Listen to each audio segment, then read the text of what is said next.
छत्तीसगडमधील पत्रकार मुकेश चंद्राकर यांचा मृतदेह सापडल्यानंतर खळबळ उडाली। ठेकेदाराच्या कंपाऊंडमध्ये बांधलेल्या सेप्टिक टँकमध्ये मुकेश यांचा मृतदेह आढळून आला। छत्तीसगडमधील पत्रकारांच्या म्हणण्यानुसार मुकेश चंद्राकर यांनी कंत्राटदार सुरेश चंद्राकर यांच्या विरोधात रस्ते बांधणीतील भ्रष्टाचाराची तक्रार केली होती, त्यामुळे मुकेशची हत्या करण्यात आली। मुकेशचा मृतदेह आढळला त्या ठिकाणी कंत्राटदाराच्या जागेवर बांधलेलं कंपाऊंड असल्याचं सांगण्यात आलंय। मुकेश चंद्राकर यांच्या हत्येनं छत्तीसगड पुरतं हादरलंय। मुकेश चंद्राकर यांच्या अनेक आठवणींना त्यांच्या पत्रकार मित्रांनी उजाळा दिलाय। दिल्ली किंवा मोठ्या शहरातील कोणी पत्रकार विजापूरला वार्तांकनासाठी आला तर मुकेश चंद्राकर यांचं घर या पत्रकारांसाठी हक्काचं ठिकाण होतं। 29 वर्षीय मुकेश यांनी बस्तर विभागामध्ये शिक्षण घेतलं। लहान वयातच त्यांनी आई वडील गमावले। त्यांचे भाऊ युकेश चंद्राकर हे देखील पत्रकारच आहेत। माहितीनुसार मुकेश चंद्राकर हे बासागुडा येथील रहिवासी आहेत। छत्तीसगड सरकारनं नक्षलवाद्यांविरोधात सुरू केलेल्या सलवा जुडूम चळवळी दरम्यान हे गाव उद्ध्वस्त झालं। आजूबाजूची अनेक गावं 3 वर्ष ओसाड पडली। 2009 साली हे गाव पुन्हा वसवण्यात आलं होतं। मुकेश चंद्राकर NDTV सह अनेक माध्यम संस्थांसाठी फ्रीलान्सिंग करायचे। बस्तर जंक्शन नावाचं त्यांचं YouTube चॅनल आहे।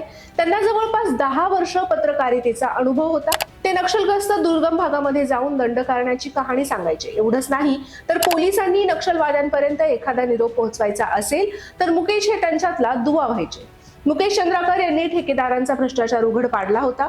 24 डिसेंबर रोजी त्यांची ही बातमी NDTV वर प्रकाशित झाली होती। या वृत्तानुसार विजापूरमधील गांगलूर ते नेलशनार या रस्त्याच्या बांधकामामध्ये मोठा भ्रष्टाचार झाला होता। केवळ 1 किलोमीटरच्या अंतरातच 35 खड्डे सापडल्याचा उल्लेख या वृत्तामध्ये करण्यात आला होता। तसंच हे बांधकाम निकृष्ट दर्जाचं असल्याचंही मुकेश यांनी म्हटलं होतं। हा प्रकल्प 120 कोटी रुपयांचा आहे, ज्यामध्ये 52 किलोमीटर लांबीचा रस्ता तयार केला जाणार आहे, ज्यामध्ये 40 किलोमीटर पर्यंतचं काम पूर्ण झालंय। मुकेश चंद्राकर यांची बातमी प्रसिद्ध होताच जगदलपूर सार्वजनिक बांधकाम विभागाने चौकशी समिती स्थापन केली। मुकेश चंद्रकार यांचा 2021 मधील एक किस्सा चांगलाच गाजला होता। 2021 मध्ये विजापूरमध्ये नक्षलवाद्यांनी अपहरण केलेल्या CRPF जवानाच्या सुटकेमध्ये मुकेश चंद्राकर यांनी महत्त्वाची भूमिका बजावली होती। 3 एप्रिल 2024 रोजी विजापूरमध्ये नक्षलवादी आणि पोलिसांमध्ये चकमक झाली होती। या चकमकीमध्ये 22 जवान शहीद तर 31 जवान जखमी झाले होते। त्याचवेळी CRPFचे कमांडो बटालियन फॉर रिझोल्यूट ऍक्शनचे शिपाई राकेश्वर सिंह मनास यांना नक्षलवाद्यांनी ताब्यात घेतलं। मात्र आठवडाभरातच राकेश्वर सिंह यांची सुटका झाली। एका वृत्तानुसार पोलिसांनी या सुटकेचं श्रेय मुकेश चंद्राकर यांना दिलं होतं। मुकेश अनेकदा नक्षलवादी हल्ले, चकमकी आणि बस्तरला प्रभावित करणाऱ्या प्रत्येक महत्त्वाच्या मुद्द्यावर विस्तृतपणे वार्तांकन करायचे।